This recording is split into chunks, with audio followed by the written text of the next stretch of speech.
Welcome to the Wrestle Hook Podcast. My name is Brendan, and I am joined, as always, by my co-host, Girard, who you can tell, if you're watching the video version, is wearing a Maple Leaf Pro Wrestling shirt, you guys. This is the first ever MLP wrestling event in decades. Scott D'Amore brought the promotion back, and it was a ton of Canadian action. Right for us to see live in Windsor, Ontario, Girard. How are you feeling after our 2-night adventure across the border? At one point on night 2, I was sitting there at the St. Clair College Esports Dome Arena Complex. We're watching MLP Fortune Excellence Night 2 go down, and I'm just like, man, I really do love pro wrestling. When I'm over here chanting and clapping for somebody named Psycho Mike that I've never heard of before, and I'm just getting geeked for a body slam, I know I must really love some pro wrestling at this point. In too deep. Yeah. In too deep, but I'm not trying deep to enough get out at this point. So, hey, you know what? Why not get a little bit deeper? So, pause. What a fun show. Great stars up and down the line. Seeing some folks from AEW's past doing their new things now. Seeing some folks from WWE's past doing their new things now. Some folks we like. Some folks maybe we didn't like in WWE. Maybe some folks we did like that now, you know, for the culture, we don't like anymore, you know? It is what it is. Oh, snap. Whoa. Go. Anywho, you know, IWGP, we had some New Japan talent on there with the Jet Setters as well. And what a fun, exciting way to kick off a promotion. Great energy, great talent, great matches. And you could tell everybody from up and down the card putting their best effort forward, trying to get that energy, trying to get the best out of the crowd. And to me, what a fun crowd to be a part of for the most part. We just everybody biting on those big spots, especially for those bigger matches that we had down the card, the more recognizable faces. But even with the names that folks didn't know that well, you could tell people by the end of it, with them taunting the crowd, doing that interaction and whatnot, and the baby faces, having that some of that local support they already knew about and gaining some new fans tonight. I think it was not tonight, but that night.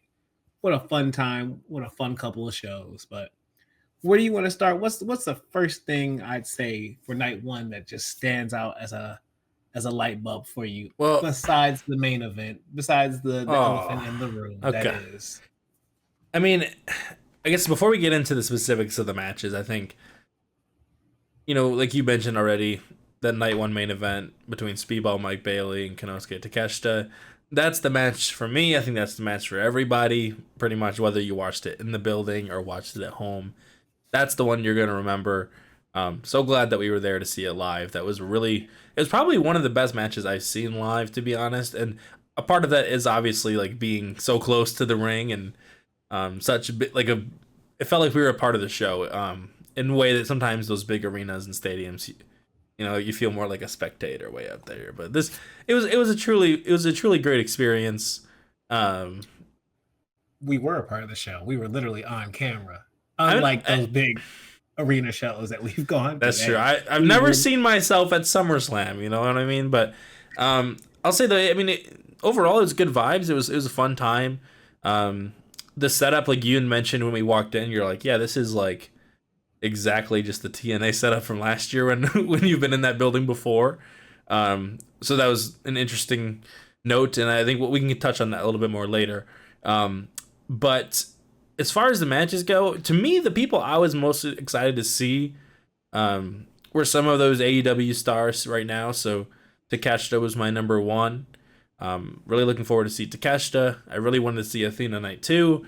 So those were 2 awesome people to have on the card, especially going against some TNA names, some less established names nationally. Like it was cool for them to get that spotlight with Giselle Shaw, and you know, Speedball has wrestled everybody, but for him to get the main event spot in the night 1, and maybe surprisingly to some, maybe not to all, like to me, way outshining the night 2 main event was the night 1 main event. So props to all of them. I really liked seeing the Jet Setters for the first time live. I think Kevin Knight's really good young talent, and I would not be surprised if within a couple of years he is signed to AEW. or WWE. I think that he's one of those guys that probably could really thrive on US TV. But yeah, overall it was a fun experience. I think it started off strong with the 6-man tag on night one, and there was some hits and misses throughout the night to me, but also being there live, it felt like you were part of the experience, and it was a pretty cool time. What stuck out to you on night one aside from that main event? Before we get into that, And before I get to that, you have a good point about the fact that when you're part of the show, you're just kind of rolling with it. And to me, some of those misses that might have happened, I'm like, hey, you'll get them next time. Come on, get them. Because you're 20, 30 feet from the person, right? You're rooting them on to stumble from their mistakes, and I'm sure being there live, I would not have had the same experience if I was just watching on my computer screen at home. There might have been matches that I was like, I'm not watching this shit, but it's part of my language. But when you're in the building, it's like, well, let's see what they got. Let's. I'm always gotta the glass half full when I'm at the live show, so that's worth noting. But yeah, what else did you think about that night one card? I'm about to say, for me, the opener, the 6-man tag with Josh Alexander, ELP, and Stu against Rocky Romero, which I have a newfound respect for Rocky Romero after these 2 days. Didn't know about the CMLL stuff. Knew about it, but never actually got to witness it live. A fan of his CMLL gimmick, the personality. Definitely could see some more of that in the future. Somebody else, Trevor Lee, and then Alex Zane as well. And so, great match, fun energy for the culture. Sharpshooters by everybody for the culture Canada, hitting it in tribute Hart, which then we got a Bret Hart tribute package after this video, which I love the tribute and the energy to Canada. You see the briefcase back there, folks.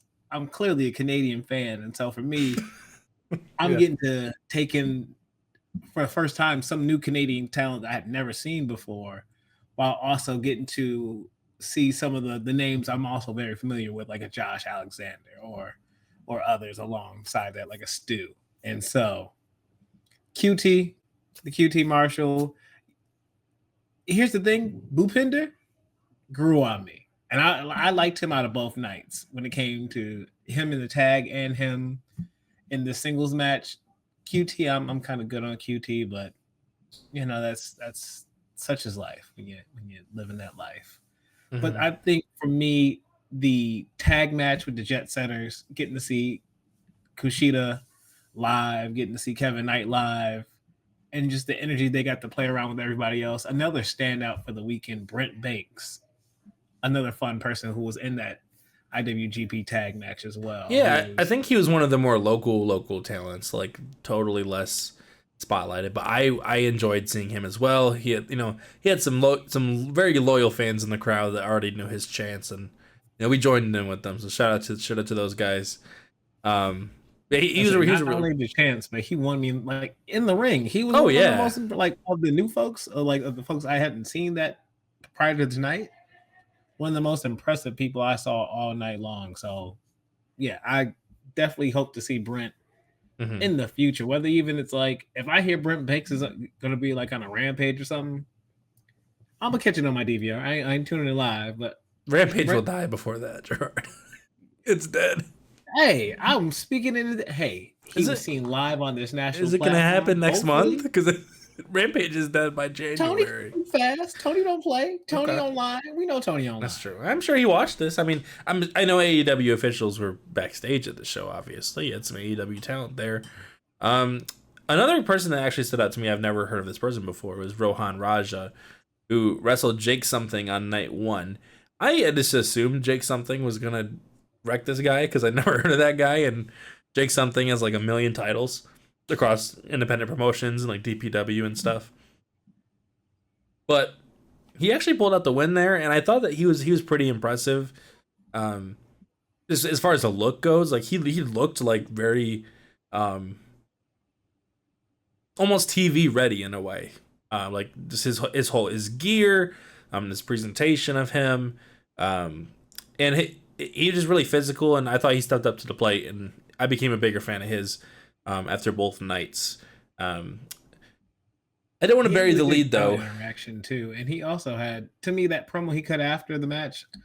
He still got to win me over with the name fully. The addition to the, I Hmm. forget the R word The that he Ravenous. used. The Ravenous, yeah. That's still growing on me. But the promo after the crowd interaction and whatnot, and the way he played off of folks, I plus everything you already named. I Yeah, hope to see my man in the future in a on a. Hey, I hear that they're trying to do this at the Maple Leaf Garden, so hope to see him at that show, sure. doing big things and doing other things on the national front too.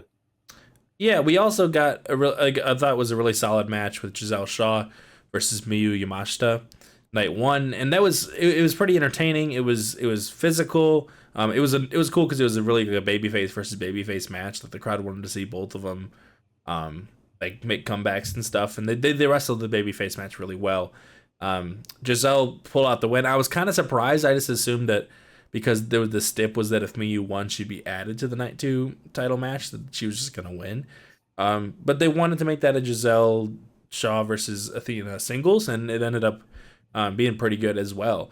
Now, we're not going to touch on the main event quite yet of night one because there's still one more match we haven't talked about. I'm not going to exaggerate this. I think this is true. I think this is the worst match I've ever seen. Like live. Like ever. I've not seen a worse match. I've seen a more boring match because it was funny. But I think this is the worst match I've ever seen. I can't say the same. I cannot say the same, and I can only. What have you seen live that was worse? I can't think of it. I off the top of my head, I can't. I can tell you this is not the worst though.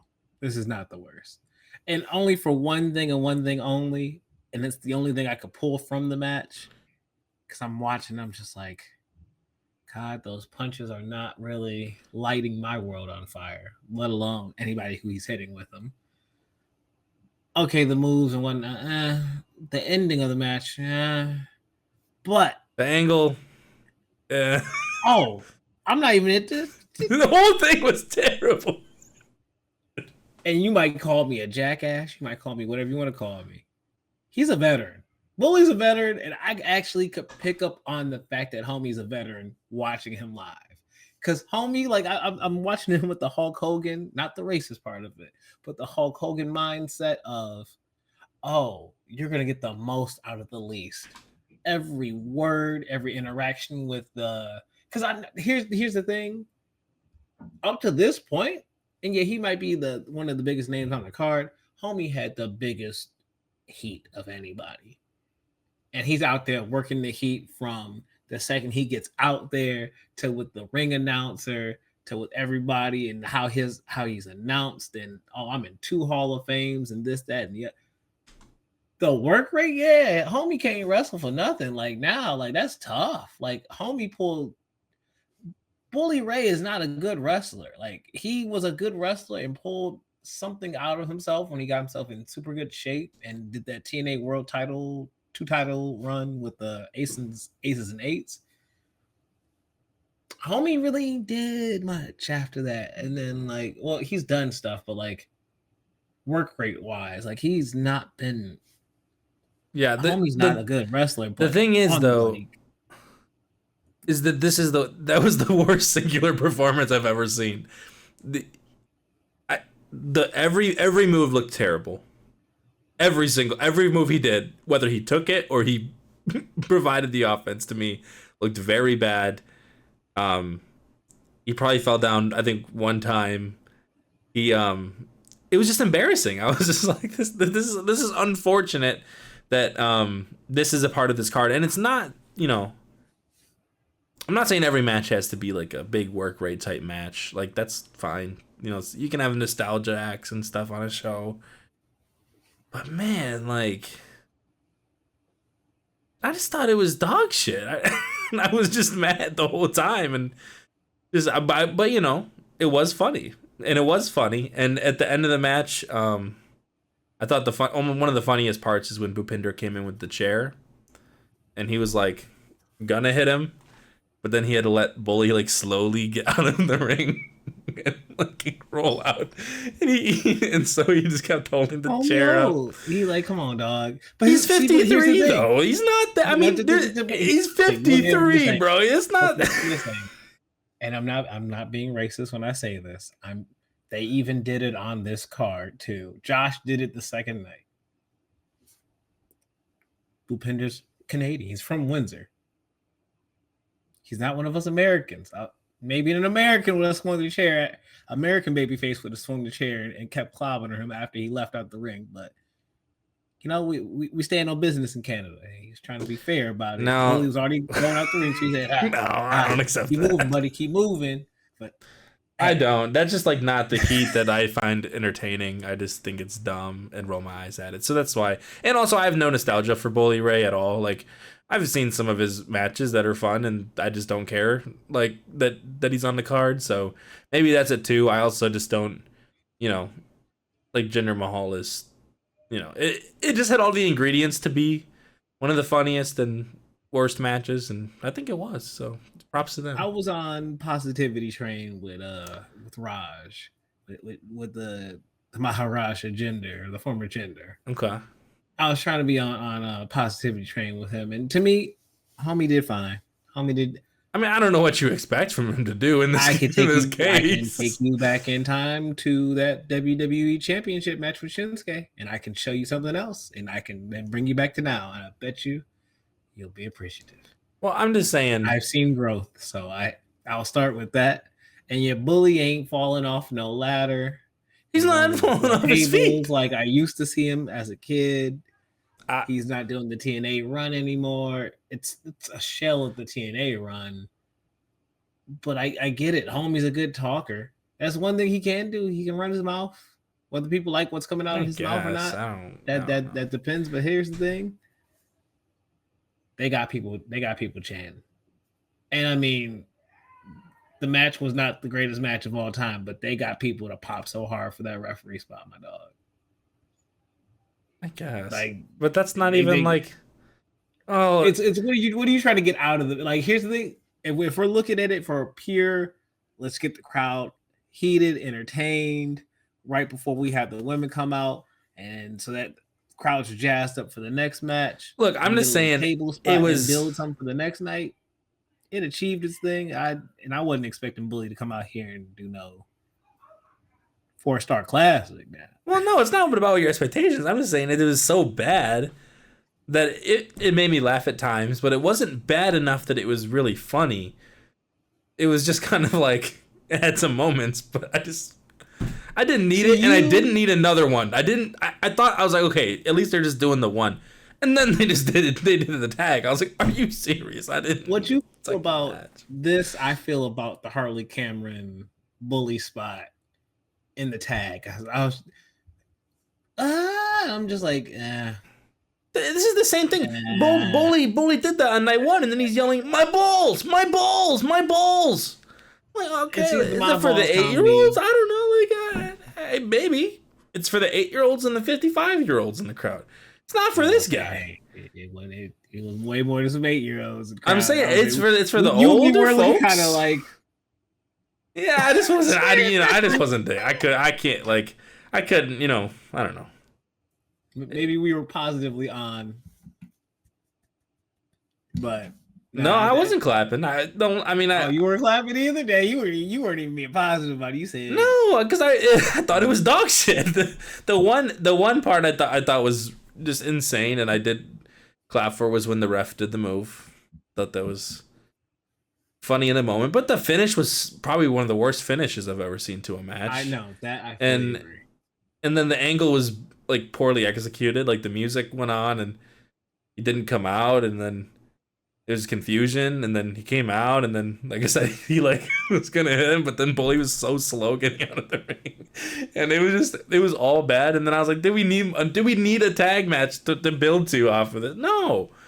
I don't know, man. I think there's better ways to do a nostalgia match, like a nostalgia fun tables match on a car. I just think this is like dog shit in a beautiful way, and I'm glad that we were there to see it because it is memorable. It's hilarious. I've seen a lot of boring matches that will never remember in my life, but this was the worst And I think to me, I will always remember the worst matches and best matches that I've seen.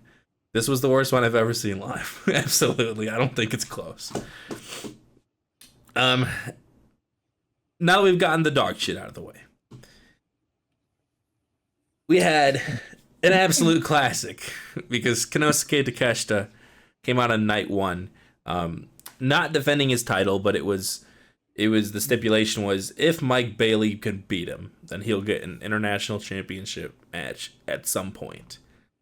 And going into it, and you know what was funny was after the show, you and I were talking on the way back, and we were thinking, well, maybe like just because we knew that Athena wasn't going to lose the title to Giselle, some of the heat towards the end of that match, like the drama died down a little bit, and maybe the same could be said for the Josh. The Josh match went really long. And by the end of the night too, I mean our energy was drained a bit, but maybe that was the same case. But honestly, we knew Speedball Mike Bailey wasn't gonna beat Konosuke Takeshita on night one. He just won this championship. They're not gonna bring him into Maple Leaf Pro Wrestling to lose a match. But I'll tell you what, Speedball did every single thing that he could to make me forget the context, forget, who the AEW star is, forget who could possibly actually win this match, and just make me hope and pray he could get it done. I mean, it was one of the best main event babyface performances I've seen. I've seen some really good ones, but this was one of the best that I've seen live and in person, and it seems like it came across just as well at home with Morrow and Don on the call. There were just so many memorable spots from this match. I think back to some of the spots on the apron, the physicality, the spot where Speedball, did like a couple flips off the top rope, landed, I think with his legs, like not how you're supposed to land, like a 640 splash. Like it was just a phenomenal performance. And Girard, what did you think of this? And what were the spots kind of that stuck out to you, or the moments of the match that you remember most? I would say, for one, I am a fan of Mike Bailey's karate style, and that can also be at times jarring. I think him and Alistair, when done right, they do it pretty good. And so not only Mike Bailey using his kicks to attack, but kicks to block strikes coming from Takeshita, which, knowing Takeshita as the strong striker that he is, multiple times throughout the match, there were spots where Mike Bailey's over here using his kicks to block a strike coming from Takeshita. And I'm like, hey, if my legs are the strongest thing on me, I'm not going to try to block a strike with a strike. But my a kick blocking that strike is a totally different game. And so, like that aspect to it, his aerodynamics. There's the spot where he does his rotation move to do the knee splash, but then Takeshita gets his knees up and then they go shin to shin. And then there's just they're both reacting Takeshita screaming about his shins and Mike screaming about his, but I screamed about my knees and my shins after a couple of spots, especially when Mike does the same spot but on the apron and Takeshita moves out the way. Yeah, that was the one I was thinking of the first time, man. Oh my God, my knees! Please help me. But yeah, what action! What excitement! You want to put a TNA name on the map? I think pretty much at this point, I'm probably going to Bound for Glory. Man, I'm gonna be excited to see him versus Vikingo. Vikingo. Elio del Vikingo.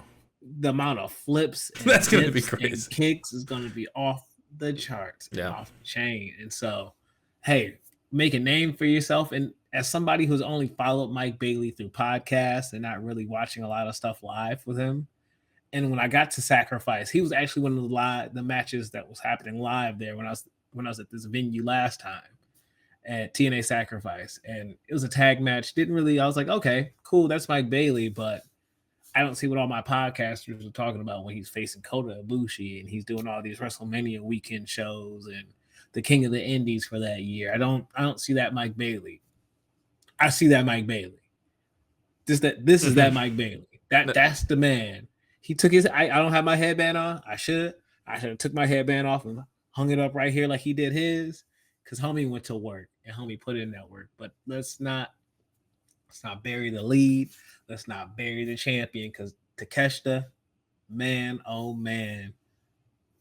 I said it to you in the car. I'm like, shit, he might be the best. He might He be the might best at this be. plate, dog. And I'm just like, think about it.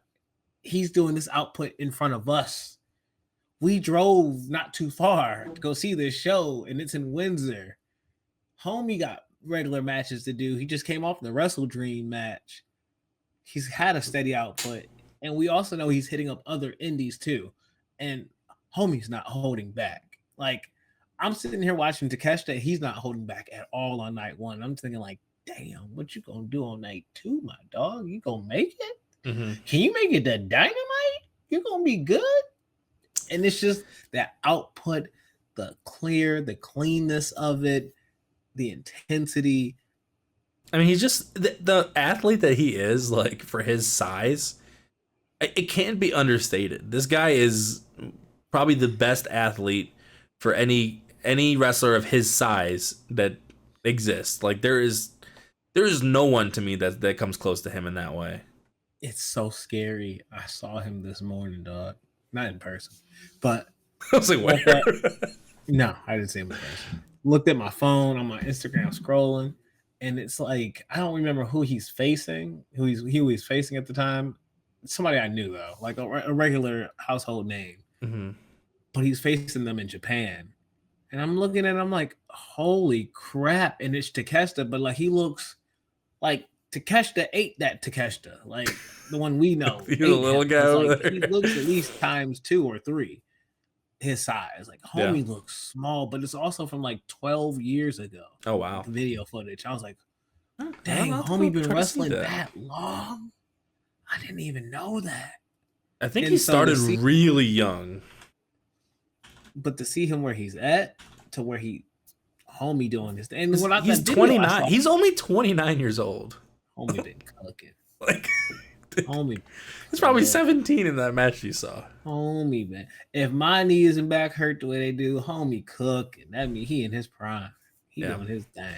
Yeah. But between this match, I told it to you, I thought maybe this match went one kick out too far because I've been a fan of the Takeshita running knee. Yeah, I agree with that exactly. That put out Kenny twice, and so I'm like, hey, let's keep that.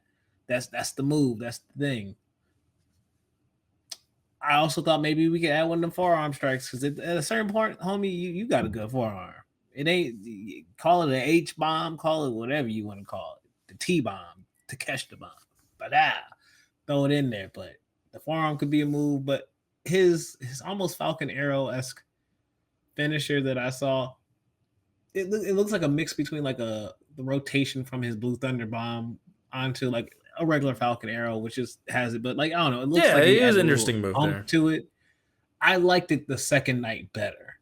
Fair. The way he hits on Josh Alexander, I think, is so clean compared to the way he hits it on Mike Bailey. But I also think the way he hits it on Mike Bailey, I think it's the story of two different matches where you had Josh Alexander coming in and you could almost sense the doubt in him facing Takeshita while he wrestled him. And that's something he had to overcome. And that's even why he said in his promo, like, yeah, I could be the walking weapon. I can be all these other different things, but tonight I'm just Josh trying to get a match. I'm just Josh trying to get that dub. I want to get that belt. Where Mike Bailey, same promo, same everything. Maybe it's Mike's style that also lends to it. Mike, there felt like such a desperation out of Takeshita to get Mike out of there. It just felt like no matter what he tried, he couldn't put him away, and Speedball just felt like, I don't know, you really felt the underdog dynamic in that match. With the Josh one, I just think Josh, like, he doesn't come across like an underdog, and a lot of his offense that he'll go to in big matches is like the submissions and stuff where Takeshita's underneath and trying to escape. It's not quite the same. Like, they didn't work it in a way that I think was probably optimal to Josh's offense to be seen as the babyface in the match, because that's just not the way he wrestles as much. Obviously, he has the crowd connection, and people still got up for him, but They also went really long, and it was the end of a 2 night show where a lot of the fans in the building were there for 2 nights. So I wasn't too surprised that some of the heat died down. And I mean, I was you and I were right there. There'd be another submission like 25 minutes, 26 minutes of the match, and I would start the boom, boom. I was trying to get these guys. I'm trying to get this crowd energized a little bit. Try to keep this match from getting because the thing I hate the most at wrestling shows is when it gets like painfully awkward or like really silent and like it shouldn't be. So I will always feel that noise. But I thought the second match was decent. The second Takeshita match, but the first one was by far the one that will stick with me.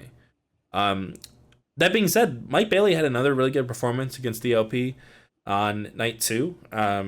That one was a lot more of just like, spot, like for like 75% of the match than like a true like because it wasn't a match where they tried to tell a big story with it.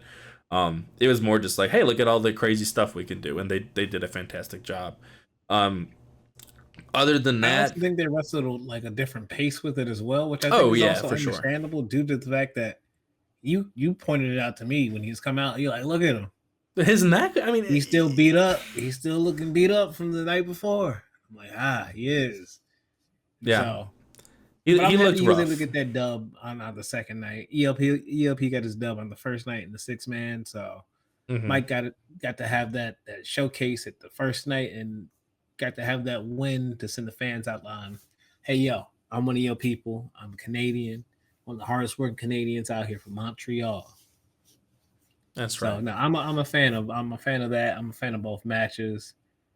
I love the Athena Giselle Shaw match, and the believability factor of the title changing. I can look at that and say I don't think that's going to happen, but blocking that out, taking that out of the factor, could I still sit there and watch the match and enjoy it? Yes. Yep. Very technical, very fun. You still get to see even another highlight showcase for Giselle, even though she ends up losing, but she ends up putting up a pretty good 50-50 fight with Athena. Yeah. Well, I think a lot of the match too, it was really fun because Athena like plays with the crowd so well. And like that was one of the things I took away from it definitely is like, if there was anyone in that show that can command a crowd and like it was just so fun to watch her. And, I think she wasn't taking it too serious, so like, it's not like at points people would start cheering her and she'd like get them to continue. And it's not like, obviously she wouldn't be doing that on like an AEW TV episode if she was the heel. Right. But because it was kind of more of the local, like the independent kind of vibes, she had fun with it. She really leaned into both like leading into the heel side and playing up to the crowd when they were cheering her. And it was just a blast to watch her live. But yeah, that's pretty much all of my main takeaways. Did you have anything else you wanted to touch on before we kind of do like an overview of the show itself? Overall, I had a fun time. I'm can't wait for the next thing, and to have Ricochet come out at the end of the Josh Alexander match. Told you, homie. I was like, yeah, I'm smelling in the air somebody from AEW coming in for that main event, because it seems to be, especially with the international title, it's international, and I've seen it pop up in clips and venues all the time of whether it's Pac running up to Rev Pro when he first got it back, when he first got the belt in 22 and running different indies, or Will with Rev Pro and MJF. And he said he was going to take American it around Championship at Rev Pro, and so right, I'm like, oh, he's already going to be here. Oh, he's already defending it. I think one of his future opponents might be here. That's true, but you did lean into the Will one, and it was Ricochet. Yeah, I wanted that's because I wanted Will. I know, I could tell, and but nothing against my brother Ricochet.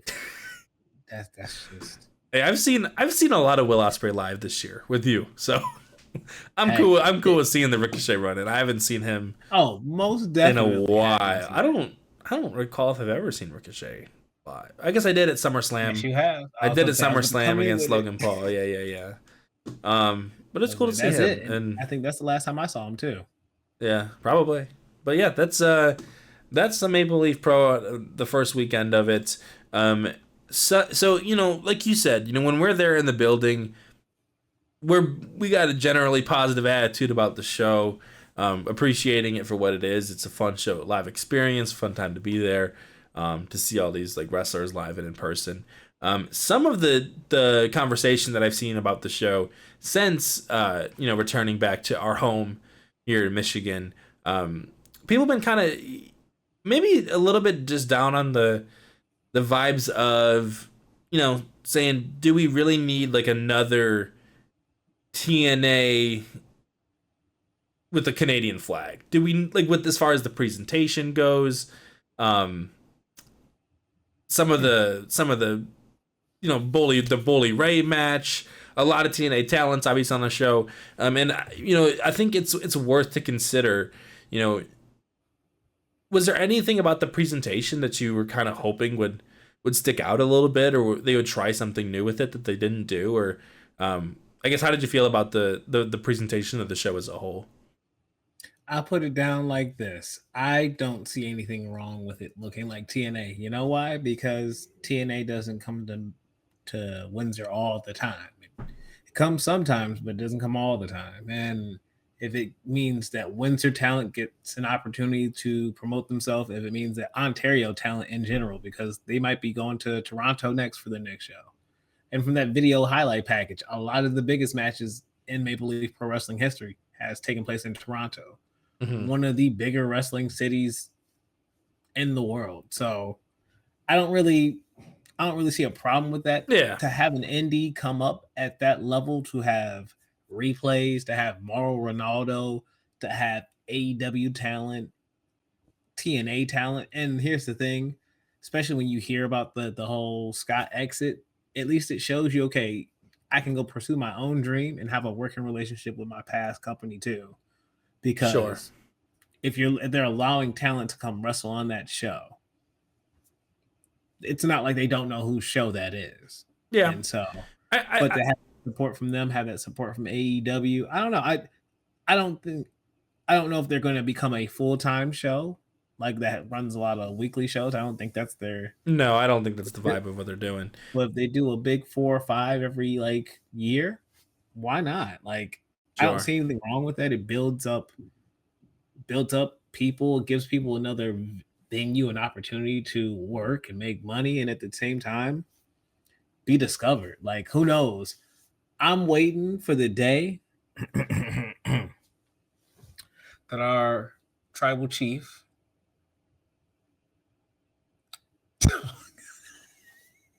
I can't even fully get it out. What did you say?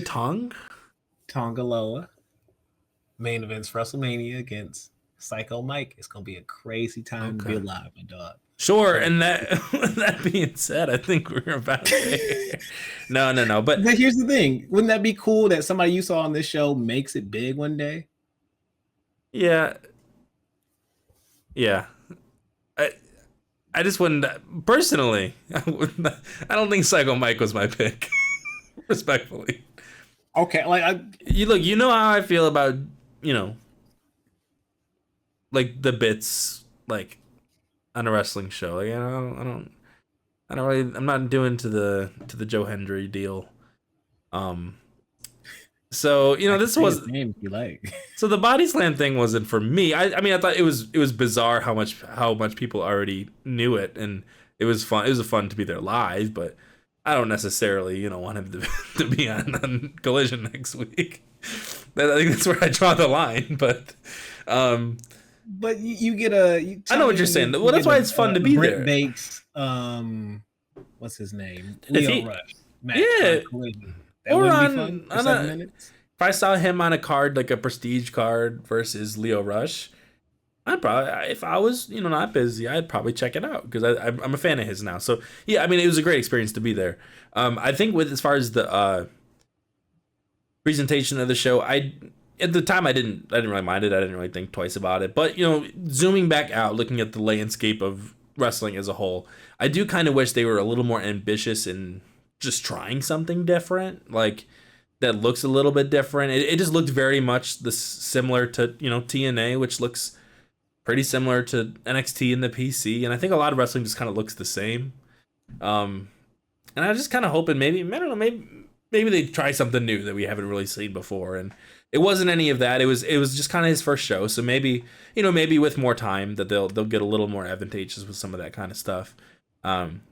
But with that being said, as like just a couple, like 4 or 5 shows a year, it was a cool experience. I don't know that I would necessarily, be ordering these on Trailer TV all the time, but if there's a big match that I want to see, maybe they can get me. So that's kind of my perspective on it.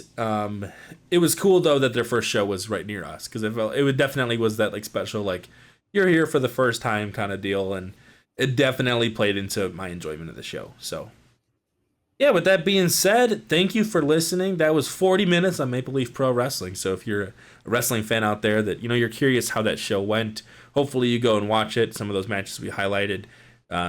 Maybe you'll become a big fan of El Reverso. I don't know. Maybe not. I no further comment.